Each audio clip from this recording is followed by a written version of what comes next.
চোখে মুখে অন্ধকার, বাঁচার কোনো উপায় নাই, তখন এই দোয়াটা পড়তে হবে। এই দোয়া পড়ে আল্লাহর কাছে ফরিয়াদ করলে বিপদ মুক্ত করবেন কে?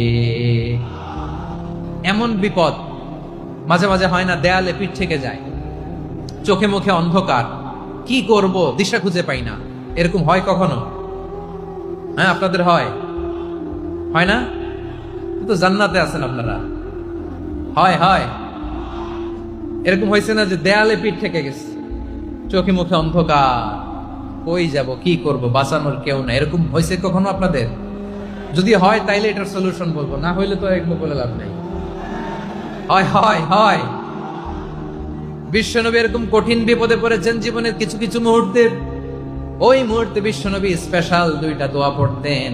এই দোয়াগুলো আপনাদেরকে জানিয়ে দেয়। বিশ্বনবী বলেন, কঠিনতম বিপদে যখন পড়বা, দেয়ালে পিঠ থেকে যায়, চোখে মুখে অন্ধকার, বাঁচার কোনো উপায় নাই, তখন পড়বা লা ইলাহা ইল্লা আনতা সুবহানাকা ইন্নী কুনতু মিনাজ জালিমিন।